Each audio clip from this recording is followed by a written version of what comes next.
आप देख रहे हैं WLBS न्यूज। चैनल को सब्सक्राइब करना और बेल आइकन को प्रेस करना ना भूलें। नमस्कार दोस्तों, जय भीम। मैं सुरेश आप सभी का स्वागत करता हूं। दोस्तों, आज मैं आपके बीच में एक ऐसी वार्ता को लेकर आया हूं या ऐसी चर्चा आपके बीच में करना चाहता हूं आप सभी से, जो चर्चा काफ़ी महत्वपूर्ण है।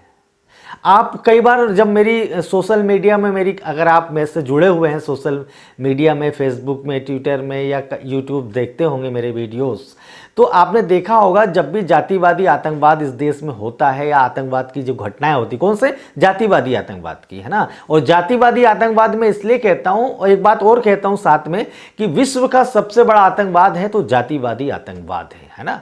विश्व में के सबसे बड़े कोई आतंकवादी है, भयानक आतंकवादी है, तो वो जातिवादी आतंकवादी है। जो आम आतंकवाद देख रहे हैं ना देश के अंदर में या विश्व के अंदर में आया है या देश में, हमारे देश में होता है, लेकिन जो ये जातिवादी आतंकवाद है ना, कई वर्षों से भारत की इस भूमि पर हो रहा है ना।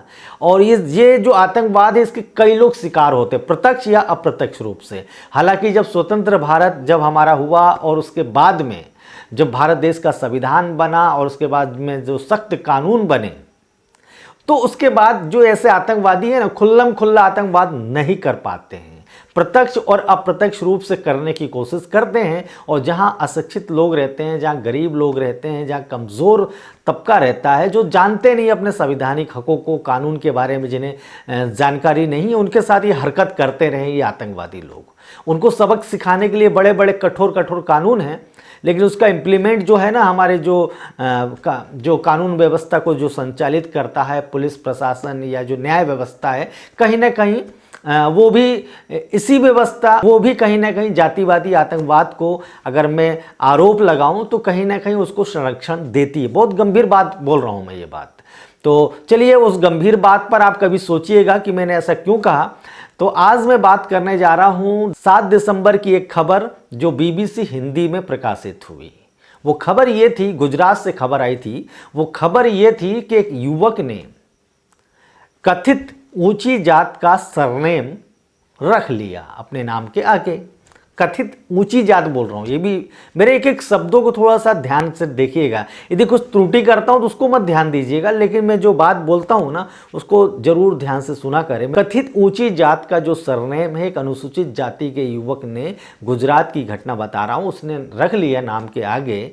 तो होता ये है कि वो जो कथित ऊंची जात के लोग हैं, स्वयं घोषित ऊंची जात के लोग हैं, या धर्मशास्त्रों द्वारा बताया गया ऊंची जात के जो लोग हैं ना, उन लोगों ने उस बालक की या उस युवक की पिटाई कर दी।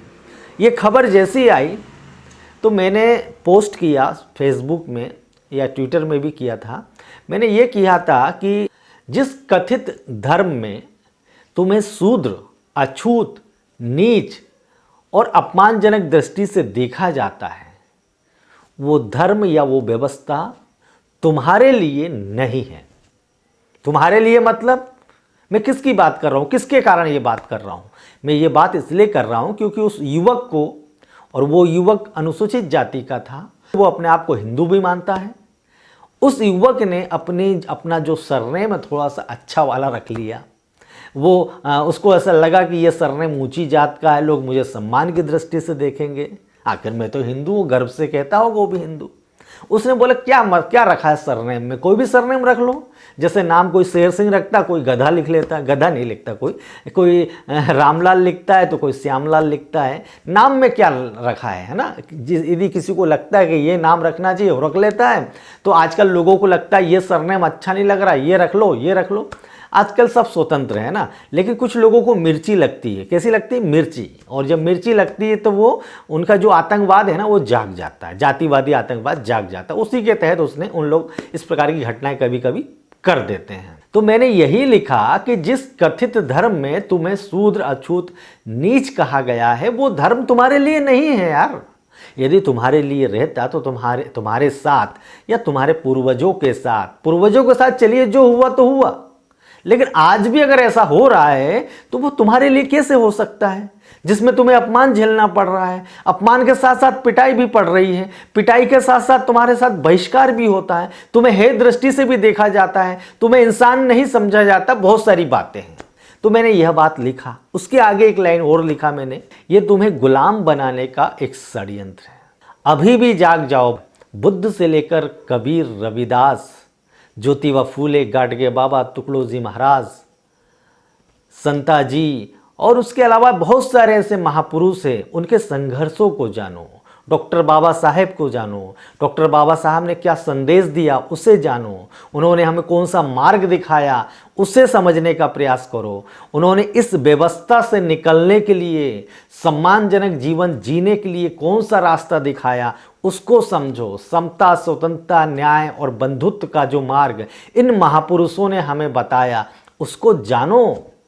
और यदि उसको जान नहीं पाओगे तो इसी प्रकार से प्रताड़ित होते रहोगे।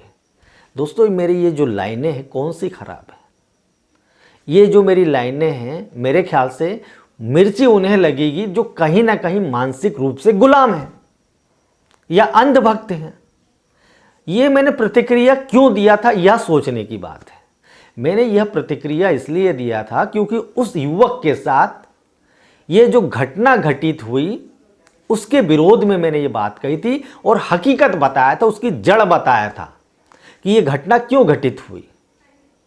बहुत सारी ऐसी घटनाएं घटित, किसी को बेचारा कोई घोड़ी पे बैठता है तो कोई पत्थर मार के उसे उतार देते हैं, डंडे मार के उतार देते हैं। जैसे घोड़ी, उनकी कोई बहन अहन हुई जो लोग उतारते हैं घोड़ी से, कि मेरी बहन के ऊपर, अब क्या बोलूँ मैं, अच्छा नहीं लगता मुझे।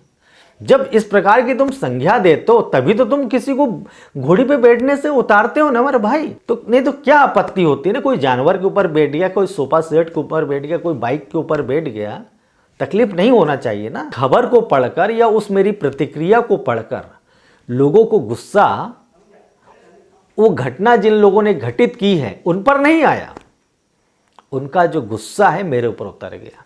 तो लोगों ने मुझे कहा तुम बकवास करते हो, तुम हिंदू धर्म के खिलाफ में बोलते हो सुरेश भाई।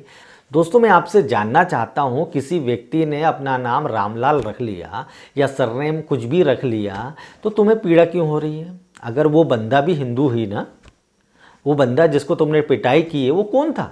मुसलमान था क्या? मुसलमान भी होता तो तुम उसको पीटते। ये किसने लाइसेंस दिया है? किसी इंसान को मारने पीटने का अधिकार किसने दिया यार?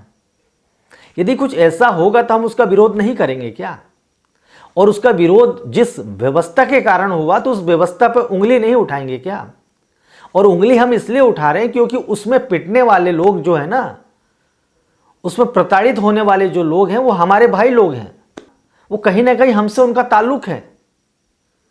और एक इंसान होने के नाते सबको पीड़ा होनी चाहिए कि किसी इंसान के साथ ऐसा क्यों हो रहा है और ऐसा क्यों होना चाहिए, ये सवाल उठना चाहिए। और जो लोग ऐसा करते हैं, जो इस व्यवस्था के माध्यम से ऐसा करते हैं, तो लोगों को सवाल करना चाहिए, लोगों को आवाज उठाना चाहिए। इस व्यवस्था को बंद करो, इस व्यवस्था को खत्म करो। अगर आप अपने आप को हिंदू कहते हो, मुसलमान कहते हो, सिख कहते हो, ईसाई कहते हो, कुछ भी कहते हो, सबसे पहले आप इंसान हो ना। यदि मान लीजिए आप किसी भी धर्म के हो तो उसी धर्म के लोगों के साथ आप इस प्रकार का व्यवहार करोगे। यदि आप ऐसा व्यवहार कर रहे हो, इसका मतलब यह है कि आप उस व्यक्ति को अपने धर्म का नहीं समझते। उस व्यक्ति को आप क्या समझते हो? इंसान नहीं समझते हो। क्या समझते हो? शूद्र, अछूत, नीच और पता नहीं क्या क्या समझते हो। और जब ये समझते हो तो तब तुम उसके साथ क्या करते हो? इसी प्रकार की हरकत करते हो। तुम्हारे पेट में मरोड़ उठ जाती है और आतंकवादी जो तुम्हारे अंदर में जो पीड़ा है ना, या आतंकवादी घटनाएं करने का, आतंकवादी कौन सा, जातिवादी आतंकवाद, कि जो दुस्साहस करने की जो तुम्हारे अंदर में एक पहले से चला आ रहा है ना, एक वायरस, वो बाहर निकलने लग जाता है। तो दोस्तों, ये बात मैं जो बोल रहा हूं तो लोगों को लग रहा होगा सुरेश ये फालतू बात कर रहा है। अब आजकल कोई शूद्र, अछूत ये सब नहीं मानता। अरे जब नहीं मानता तो वो क्या हो रहा है? जब ऐसे समाचार हम पढ़ते हैं तो ऐसा लगता है कि इस भारत के अंदर कैसे मानसिक रोगी लोग रहते हैं यार, जो इस प्रकार की घटनाएं करते हैं। तो बोलना पड़ता है। और जब मैं बोलता हूं तो लोगों को लगती है मिर्ची। अब मिर्ची लगती है, मेरी बातें मिर्ची लगती है, बोलते सुरेश भाई ऐसा कुछ नहीं है हिंदू धर्म में। अरे ये साध्वी प्रज्ञा सिंह का नाम सुने हो ना, सांसद है, सांसद है ना, भोपाल की पढ़ी लिखी जनता ने उन्हें वोट देकर जिताया है। जब सरकार बनाने की बात आती है तो हिंदू का शब्द उपयोग करते हैं, और जब चुनाव खत्म हो जाते हैं ना दोस्तों, जो लोग भाजपा को वोट देते हो ना, SC ST OBC के लोग, मैं आपको बताना चाह रहा हूं, जब चुनाव खत्म हो जाते हैं तब क्या कहती हैं? काल में हमारे धर्मशास्त्रों में समाज की व्यवस्था के लिए 4 वर्ग तय किए गए थे। क्षत्रिय को क्षत्रिय कह दो बुरा नहीं लगता, ब्राह्मण को ब्राह्मण कह दो बुरा नहीं लगता, वैश्य को वैश्य कह दो बुरा नहीं लगता, शूद्र को शूद्र कह दो बुरा लग जाता है। कारण क्या है? क्योंकि ना समझी है, क्योंकि समझ नहीं पाते। किसी शूद्र को यदि शूद्र कह दिया तो उन्हें बुरा नहीं मानना चाहिए।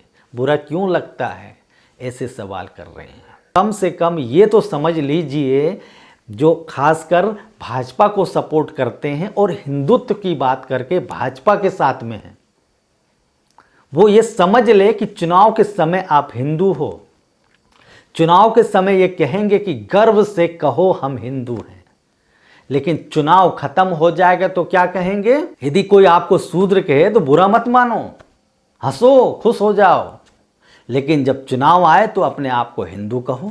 ये यही शिक्षा दे रही हैं। बस आपको थोड़ा सोचना पड़ेगा, अपने दिमाग के जो ताले हैं ना, अपनी जो मानसिक गुलामी आपने इनके पैरों पे गिरवी रख दी है, उस पर आप सोचिए आप किस व्यवस्था में जी रहे हो। दोस्तों आज के लिए इतना ही। वीडियो काफ़ी लंबा हो गया है। धन्यवाद।